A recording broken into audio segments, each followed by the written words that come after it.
Հարգելի եկօրյակներ, այս հետադարձ Մերկուրին կլինի ձեր 10-րդ տանը, նաև այն մարդկանց համար է սա,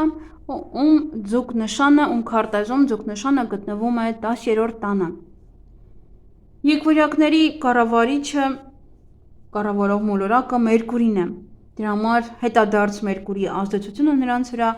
ավելի շատ ուժեղ է զգացվելու, հատկապես որ նա հիմա իր համար ոչ ամենահարմար դիրքում է։ Այս շրջանում ակտիվանում են կարիերայի և սոցիալական կարգավիճակի թեմաները, այստեղ կարևոր է լինել զգույշ և ուշադիր։ Եթե մտածում եք մասնագիտությունը փոխելու, աշխատանքից դուրս գալու կամ կտրուկ քայլերի մասին, ավելի լավ է չշտապել։ Նաև ուշադրություն դարձրեք աշխատանքային միջավայրում շփումներին, որովհետև կարող են լինել թյուրիմացություններ, սխալ ընկալումներ, նաև խառնաշփոթ։ Հետադարձ Մերկուրին այս փուլում ստեղծում է անորոշություն, մառախուղ, պատրանքներ, և դրա պատճառով խորհուրդ չի տրվում կտրուկ որոշումներ ընդունել մասնագիտական ոլորտում։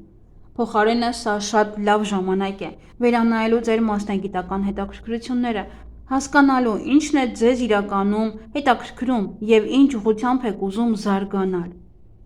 Այս շրջանում կարող եք վերադառնալ ձեր հին պարտականություններին, նախկին աշխատանքին կամ նույնիսկ նախկին պաշտոնին։ Կարող է նաև տեղեկատվություն ստանաք ձեր նախկին գործընկերների մասին կամ նորից շփվեք նրանց հետ։ Եթե ձեր կարիերայում կամ աշխատանքում նախկինում եղել են սխալներ, բացթողումներ կամ չլուծված հարցեր, հիմա շատ լավ ժամանակ է դրանք ուղղելու, վերանայելու և ավարտին հասցնելու համար։ Հնարավոր է ինչ-որ մեկի հետ խոսակցություն ունենաք կամ պայմանավորվածություն է սկսվել, բայց այն չի ավարտվել։ Այս փուլը հարմար է այդ թեմաներին վերադառնալու, նորից քննարկելու, վերլուծելու և ճիշտ ձևով ձևակերպելու համար։ Սա նաև լավ ժամանակ է ռեզյումեն խմբագրելու, ձեր կարիերային նպատակները վերագնահատելու և հասկանալու, ուր եք իրականում ուզում գնալ մասնագիտական առումով, ինչով ուր եք ուզում բարձրանալ։ Սակայն չարժե շտապել նոր պայմանագրեր ստորագրել կամ աշխատանք փոխել, կարող եք ինչ-որ մանր պայմաններ չնկատել կամ հետո զղջալ ընդունած որոշման համար։ 10-րդ տունը կապված է նաև սոցիալական կարգավիճակի և ընտանիքի հետ։ Ոմանք կարող են վերականգնել շփումը հարազատների հետ, հատկապես ծնողների կամ նաև հոր հետ։ Իսկ որոշ դեպքերում սա կարող է արտահայտվել նախկին ամուսնու վերադարձով կամ նրան առնչվող իրավիճակների կրկնությամբ, կամ նաև նախկին կնոջ։ Կամ էլ ձեր ամուսնու կամ կնոջ կյանքում կարող են նորից կրկնվել հին պատմությունները։ Որոշ մարդկանց համար այս շրջանը կապված է սոցիալական կարգավիճակի փոփոխության հետ։ Կարող են լինել խոսակցություններ ամուսնության կամ հակառակը, ամուսնալուծության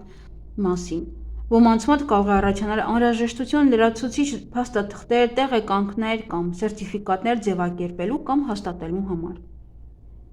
Դա հնարավոր է անել, պարզապես պետք է հաշվի առնել, որ գործընթացը կարող է ձգձգվել, առաջանան փոքր սխալներ կամ շփոթմունքներ։